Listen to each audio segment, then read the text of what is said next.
Okay, today is March 23rd, 2022.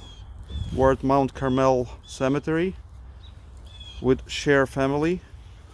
This is Mikhail, and this is his mother. Okay. Mikhail, so you want to tell us what happened? Yes, we are at the grave and monument of my father, Mikhail Sher.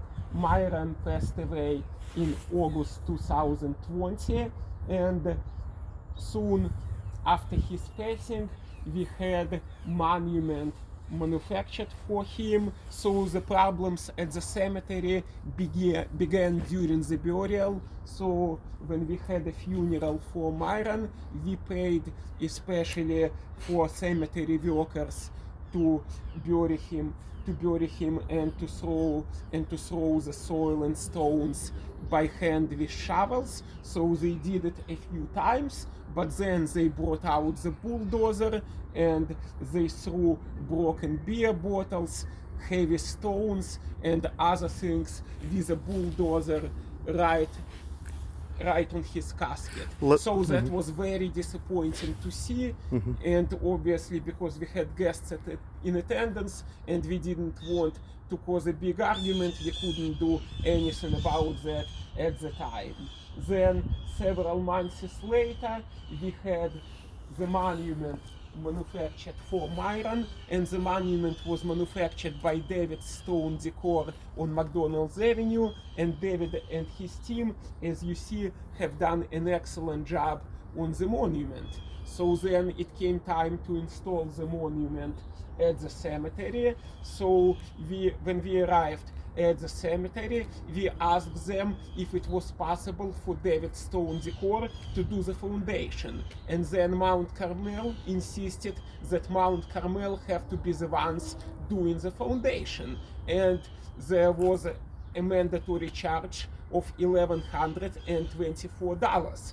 So then when the monument was installed and when Mount Carmel team has done the foundation, they have done a terrible job at this foundation. So if you look around here, you see that most of the area under the monument is completely empty.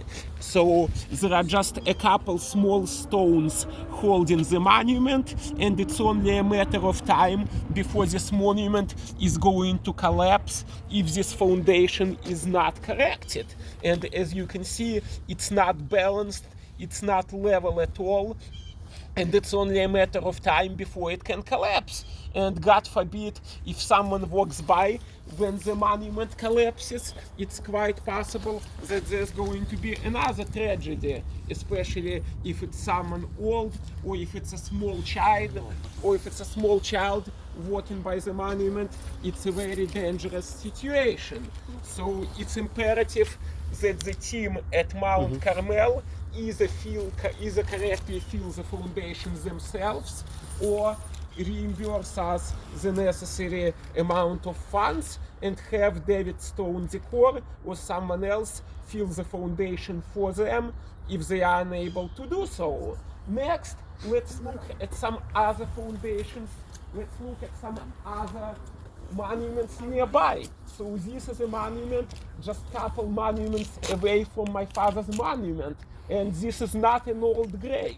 This is a grave for someone who passed away in 2013. This grave is less than 10 years old, and as you can see, this monument is already collapsing.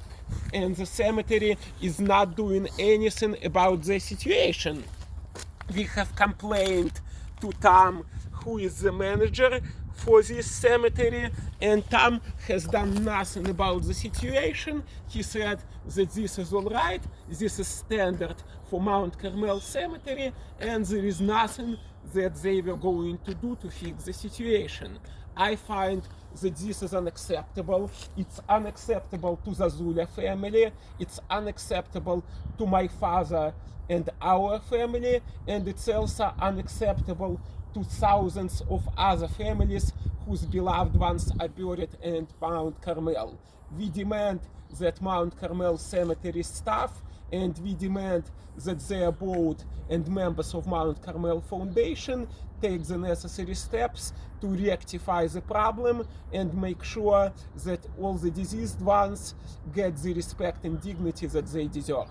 Thank you for your support and your assistance with this situation. Thank you, Mikhail. Mikhail, if you don't mind, I have a couple of questions to ask you. All right, so you mentioned that there was an excavator here. It was a big excavator, right? It was a big machine. If you want to come back to your father's grave? Most definitely. Okay, so if we look at this place right here, there is no space for excavator to pass without stepping on existing burials. So there is a burial right here, right? And there are a few of them. So how did it? Could you show me the way excavator came in? So when the excavator arrived, it traveled right over here. Okay. And the excavator traveled over the graves to the right of my father's. So you would say that they stepped on the existing burials. Most definitely. Correct. Okay. Okay. Thank you. And they showed no regards for those graves. Okay. This is terrible. All right, so this is what I wanted to know, and now the reason this grave might be tilted is because if we notice right here, there is a new grave right next to the adjacent Larissa Zazulia. So there is an adjacent grave right here, and what happens normally at this cemetery, they excavate new graves with heavy machinery, and they very often tip existing foundation of the adjacent graves with excavator buckets, right? And therefore they damage foundation, or they damage, if there is a vault, they'll damage a vault. But in this case, it looks like they damaged, most likely they damaged foundation on which this stone is standing on. Okay, and this is why it's tilted. Now, let me ask you another question. You mentioned to me that when they excavated your father's grave, they cut the foundation of the existing adjacent grave right here, right? Correct. So could you explain me what happened?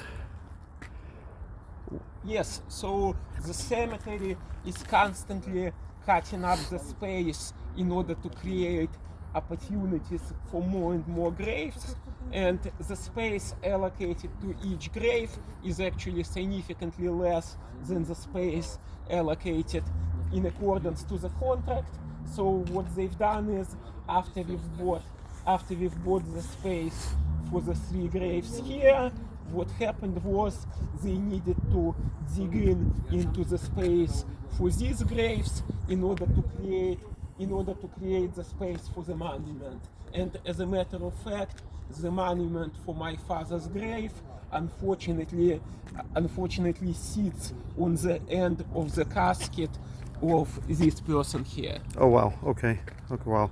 So in your contract, what are the dimensions of the purchased plot, of the purchased grave? Do you remember? Would it be 96 by 32 or 9? I don't remember offhand, but I can actually.